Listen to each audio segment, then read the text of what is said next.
तो कहानी का नाम है कल, आज और कल। एक दिन बादशाह अकबर ने ऐलान किया कि जो भी मेरे सवालों का सही जवाब देगा उसे भारी इनाम दिया जाएगा। सवाल कुछ इस प्रकार से थे। ऐसा क्या है जो आज भी है और कल भी रहेगा? ऐसा क्या है जो आज भी नहीं है और कल भी नहीं होगा? ऐसा क्या है जो आज तो है लेकिन कल नहीं होगा? इन तीनों सवालों के उदाहरण भी देने थे। किसी को भी चतुराई भरे इन तीनों सवालों का जवाब नहीं सूझ रहा था। तभी बीरबल बोला, हुजूर, आपके सवालों का जवाब मैं दे सकता हूँ, लेकिन इसके लिए आपको मेरे साथ शहर का दौरा करना होगा। तभी आपके सवाल सही ढंग से हल हो पाएंगे। अकबर और बीरबल ने वेश बदला और सूफियों का बाना पहनकर निकल पड़े। कुछ ही देर बाद वे बाजार में खड़े थे। फिर दोनों एक दुकान में घुस गए। बीरबल ने दुकानदार से कहा, हमें बच्चों की पढ़ाई के लिए मदरसा बनाना है, तुम हमें इसके लिए 1000 रुपये दे दो। जब दुकानदार ने अपने मुनीम से कहा कि इन्हें 1000 रुपये दे दो, तो बीरबल बोला, जब मैं तुमसे रुपये ले रहा हूँगा तो तुम्हारे सिर पर जूता मारूंगा। हर एक रुपये के पीछे एक जूता पड़ेगा। बोलो, तैयार हो? यह सुनते ही दुकानदार के नौकर का पारा चढ़ गया और वह बीरबल से दो दो हाथ करने आगे बढ़ आया। लेकिन दुकानदार ने नौकर को शांत करते हुए कहा, मैं तैयार हूँ, लेकिन मेरी एक शर्त है। मुझे विश्वास दिलाना होगा कि मेरा पैसा इसी नेक काम पर खर्च होगा। ऐसा कहते हुए दुकानदार ने सिर झुका दिया और बीरबल से बोला कि जूता मारना शुरू करे। तब बीरबल व अकबर बिना कुछ कहे सुने दुकान से बाहर निकल आए। दोनों चुपचाप चले जा रहे थे कि तभी बीरबल ने मौन तोड़ा।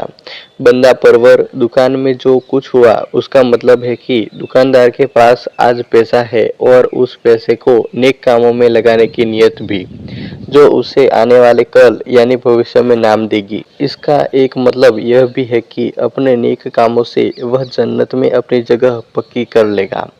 आप इसे यूं भी कह सकते हैं कि जो कुछ उसके पास आज है कल भी उसके साथ होगा। यह आपके पहले सवाल का जवाब है। फिर वे चलते हुए एक भिखारी के पास पहुंचे। उन्होंने देखा कि एक आदमी उसे कुछ खाने को दे रहा है और वह खाने का सामान उस भिखारी की जरूरत से कहीं ज्यादा है। तब बीरबल उस भिखारी से बोला, हम भूखे हैं, कुछ हमें भी दे दो खाने को।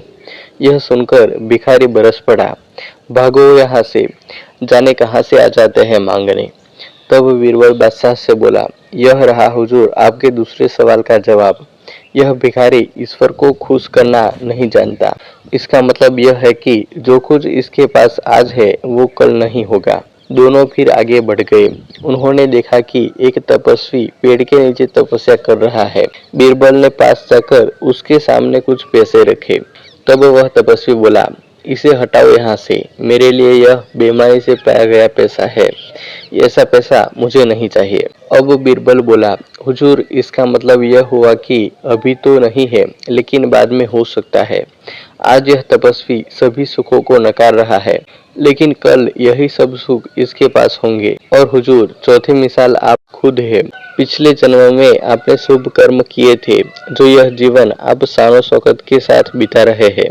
किसी चीज की कोई कमी नहीं। यदि आपने इसी तरह ईमानदारी और न्यायप्रियता से राज करना जारी रखा तो कोई कारण नहीं कि यह सब कुछ कल भी आपके पास न हो। लेकिन यह न भूले कि यदि आप राह भटक गए तो कुछ साथ नहीं रहेगा।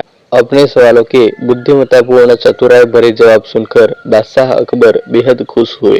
कहानी से कुछ जानने को मिला हो तो वीडियो को लाइक कर देना और कमेंट कर देना, और चैनल को अभी तक सब्सक्राइब नहीं किया तो सब्सक्राइब कर देना और बेल वाला आइकन दबा देना। मिलते हैं एक नए वीडियो में।